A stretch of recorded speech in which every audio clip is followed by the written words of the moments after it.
네. 어제 이어서 내 문 안에 유하는 나그네라고 하는 주제로 이제 오늘 공부를 하겠습니다. 5과 제목이고요. 어제는 새 언약과 뭐에 대해서 배웠죠? 새 언약과 마음 속에 있는 할례, 마음의 할례. 새 언약은 왜 주어진다고 그랬어요? 왜 자꾸 새 언약이 우리에게 주어진다고 그랬습니까?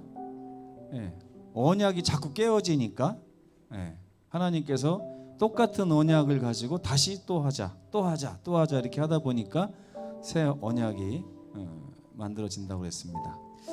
우리는 매일매일 성령의 침례를 받아야 되고 마음의 할례를 받아야 되는 이런 새 언약의 나날들이 이어져야 함을 이제 좀 배웠습니다.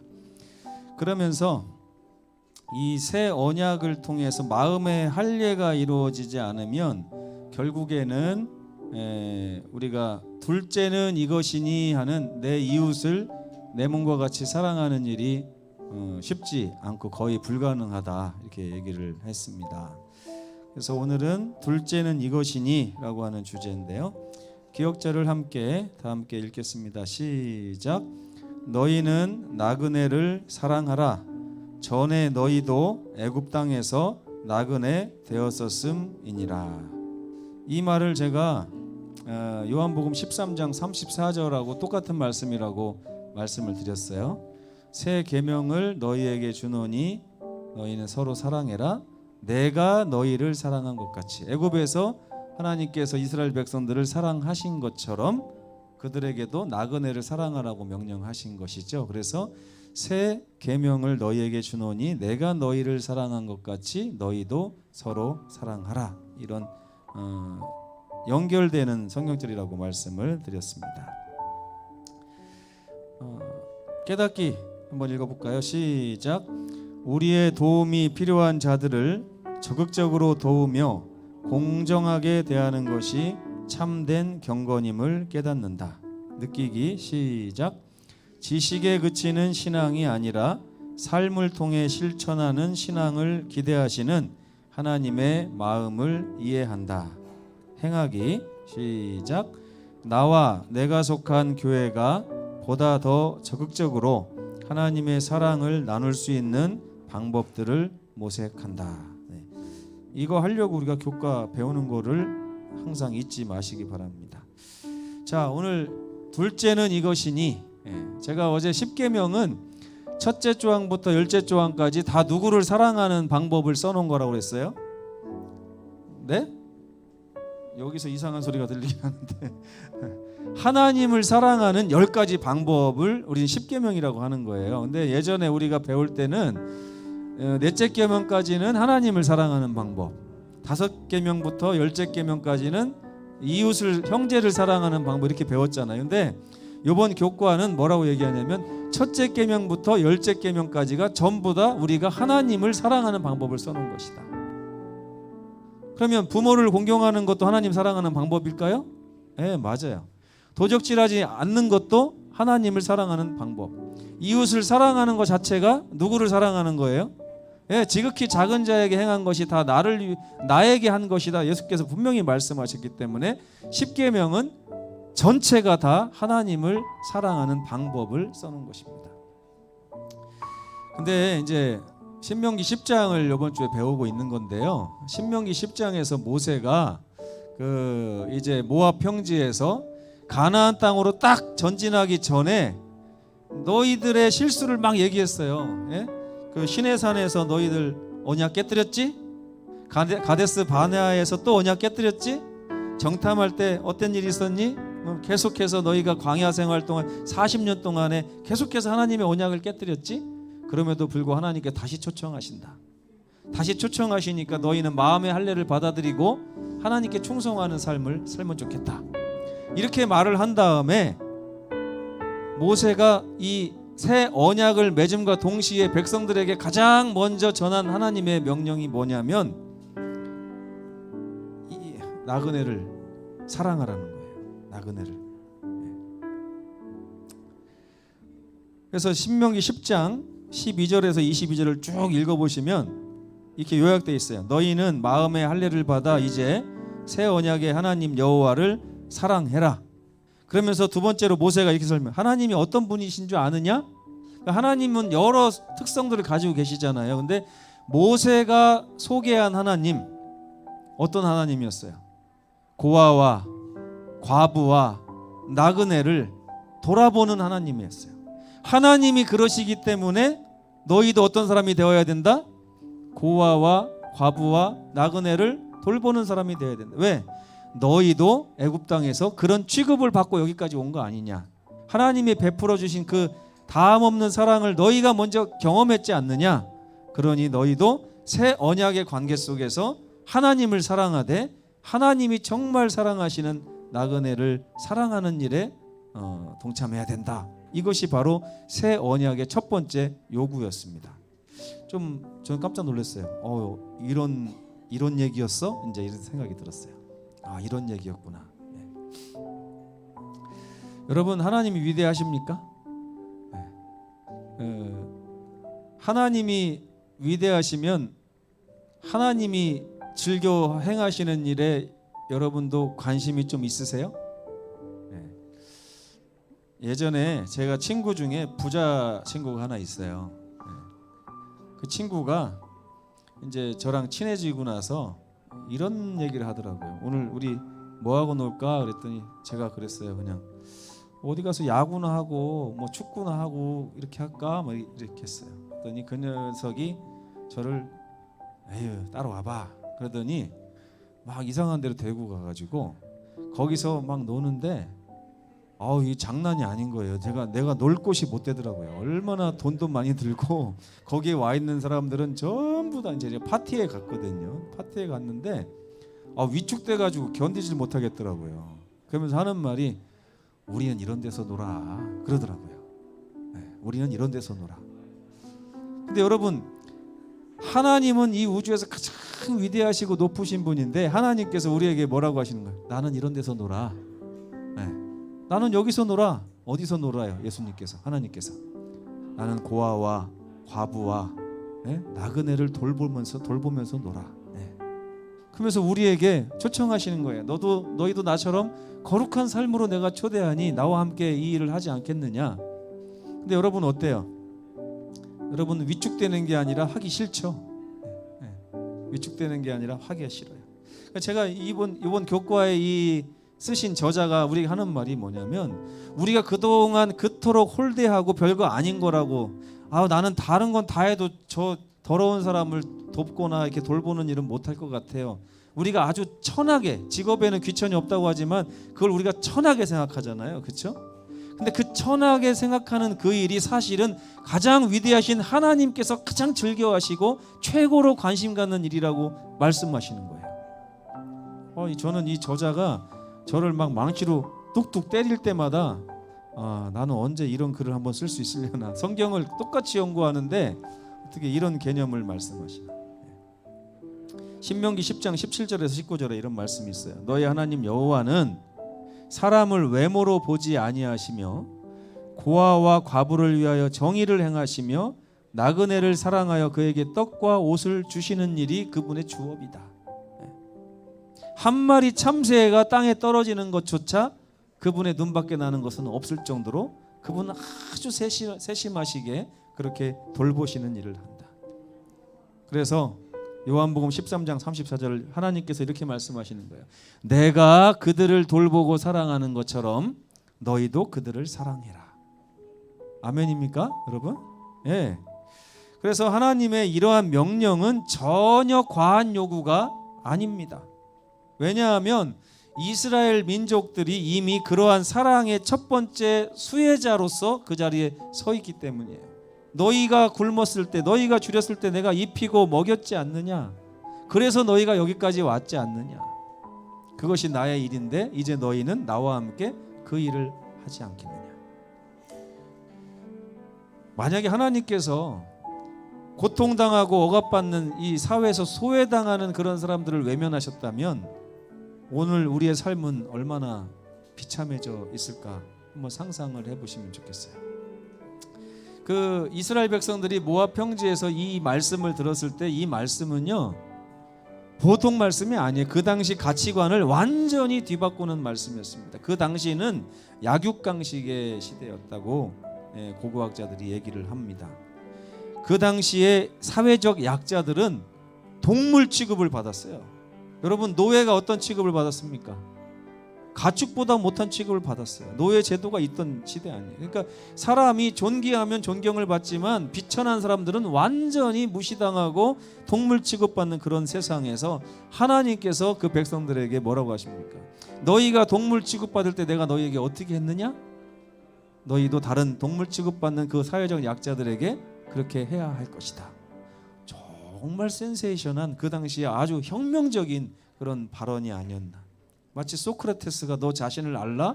이것이 인류의 신금을 지금까지 울리는 거지만 그것보다 더 대단한 말씀이 여기에 있는 것입니다.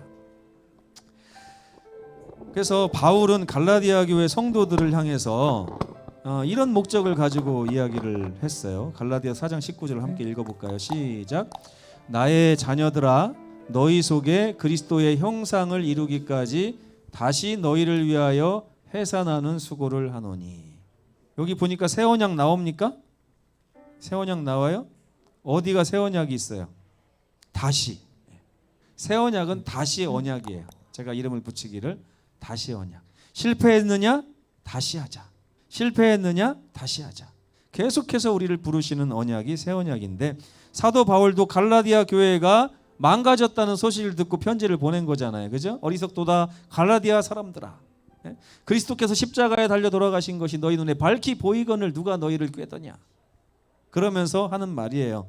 나의 자녀들아 너희 속에 그리스도의 형상을 이룰 때까지 나는 계속해서 다시 너희를 향한 수고를 멈추지 않을 것이다. 이게 하나님께서 우리를 향해서 하시는 일입니다. 계속해서 여러분들의 삶을 다시 하자 내 손을 잡거라 이렇게 하면서 그리스도의 형상을 반영하기까지 우리를 자라나게 하시는 하나님의 손길을 바울도 알고 갈라디아 교회를 이렇게 취급하는 것입니다. 공정하신 하나님을 섬기는 이들이 하나님을 섬긴다 하면서 약한 사람들과 가난한 사람들을 공정하게 대하지 못하는 모습을 우리는 너무나 자주 봅니다. 여러분 어떠세요? 그래요, 안 그래요? 네. 여러분 사람 피해서 도망 다닌 적 있어요, 없어요? 네? 있습니까? 왜 이렇게 조그맣게 대답하세요?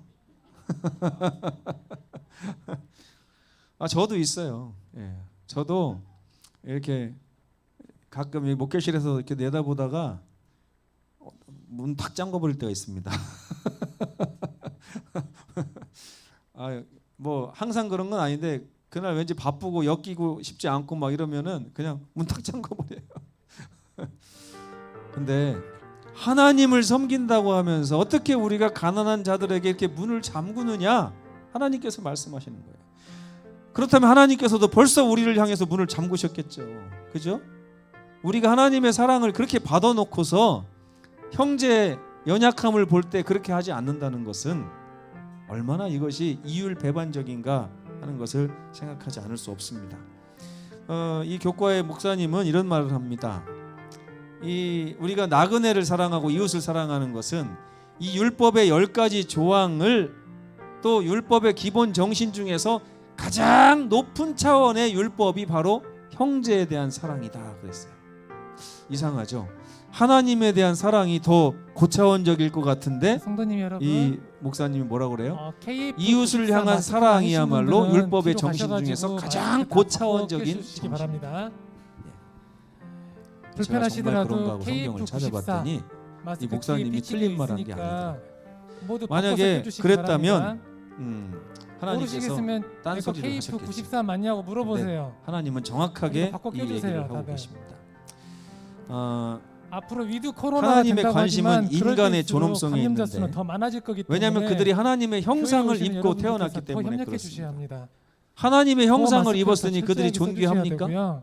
네, 존귀해요. 근데 존귀한 취급을 못 받도록 지금 세상이 변해버렸어요. 그리고 여러분 스스로도 11월 나 달에도 같은 것이 계속 뭐 이렇게 이어지는 생각할 거는 때가 여러분들 거리 너무나 두고 이렇게 많아요. 앉아주셔야 되고, 내가 하나님의 아들인데 이렇게 얘기하시는 노래 분이 같은 별로 거 없단 부를 말이에요. 때 찬송가 찬미가 같은 것이. 부를 그러면서 때 나 같은 것이 어떤 것인데요? 그러면 목소리 너무 크게 나는 부르지 돈도 마시도록 없고요. 돼 있어요. 지금도요. 나는 배우지도 못했고요.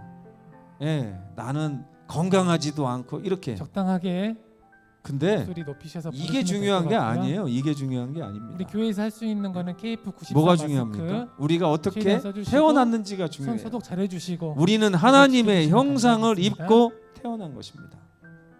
그래서 하나님께서 우리를 존귀하게 여기시고 우리가 존귀해져야 된다고 계속해서 말씀하시는 거예요. 네가 어떤 사람인지 아느냐. 예전에 사극에 보니까 그런 거 많이 나오대요. 예전에 왕의 자식으로 태어났는데 막 이제 정변이 일어나가지고 도망가 사는 사람에게 그 하녀가 엄마 노릇하다가 계속 뭐라고 그래요? 너는 위대한 사람이야. 너는 위대한 사람이야. 그래가지고 나중에 왕권을 다시 찾는 그런 일도 있었잖아요. 그죠? 하나님께서 우리에게 하시는 일이 그거 똑같은 것입니다. 나중에 우주의 왕권을 우리가 다시 찾게 될 것입니다. 이미 찾아주셨죠, 하나님께서. 그래서 하나님께서는 사람의 망가진 모습, 돈도 없고 키도 작고 못 살고 못 배우고 병들은 그 모습을 보면서 우리에게 형제를 대하라고 하지 않으셨어요. 뭘 보고 대하라고 하셨어요? 저 사람이 지금 저렇게 됐지만 원래 하나님의 형상으로 창조된 아주 존귀한 하나님의 아들이라는 생각을 가지고 대하라는 것입니다. 그걸 하지 않으면 여러분도 역시 뭐 가지고 판단을 받게 돼 있어요? 돈이 있느냐 없느냐, 그죠? 많이 배웠느냐, 잘생겼느냐, 키가 크냐 작냐, 이걸 가지고 배우는 것입니다. 우리의 자존감이 거기에 좌우되면 안 되겠죠. 그래서 이웃을 내 자신과 같이 사랑하라고 하는 하나님의 율법은 사실은 가장 높은 차원의 표현입니다. 우리의 지적 수준이 어디까지 올라가야만 이런 사상이 생기는지를 성경은 얘기해 주고 있어요. 우리의 가치관이 요 낮은 데서 돈을 따지고 명예 따지고 권력 따지고 있을 때 하나님께서 우리의 차원을 높이셔서 너희의 신분이 무엇이냐를 따지도록 하십니다. 신분을 따진 사람은 반드시 가장 고차원적인 율법의 그 깊은 뜻을 이해하게 되는 것입니다. 그래서 로마서 13장 10절 시작. 사랑은 이웃이 누구예요? 하나님의 형상을 입은 하나님의 존귀한 자들. 아멘. 아유 저 여자 진짜 이렇게 하지 말고 어우 저 장로 진짜 이렇게 하지 말라는 얘기. 그분이 아우 저 여자가 아니란 얘기예요. 누구란 얘기입니까? 와 저 하나님의 존귀한 자. 저도 말은 이렇게 하지만 잘 될지 모르겠어요. 다시 한번 읽어보겠습니다. 시작. 사랑은 이웃에게 악을 행하지 아니하나니 그러므로 사랑은 율법 그 자체의 완성이니라. 아멘입니까? 네. 간주 들으시고 3절 물론 부르시겠습니다. 나그네를 취급하는 것은 하나님의 백성들에게 엄청나게 중요한 일입니다. 그것이 하나님의 최고의 관심사이기 때문입니다. 예수께서는 하나님을 사랑하는 것과 이웃을 사랑하는 것이 하나의 계명이라고 말씀을 하셨어요. 아까 말씀드린 대로 10계명의 10개의 조항은 모두 사람이 하나님을 사랑하는 법을 명시하는 것입니다. 하나님의 백성들은 하나님의 하시는 위대한 일에 같은 관심을 가지고 임할 수 있는 특권을 받았습니다.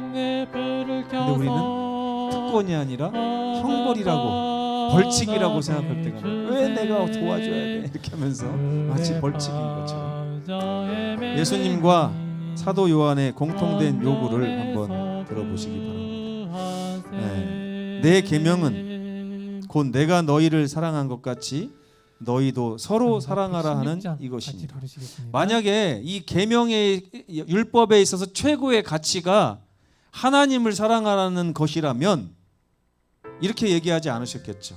새 계명을 너희에게 주노니 너희는 하나님을 사랑할지어다 이렇게 했을 거예요. 그죠? 근데 율법의 최고의 가치가 하나님 사랑인 건 맞는데 그 하나님을 사랑하는 데 있어서 최고의 그 레벨이 어디냐? 이웃을 사랑하는 거예요.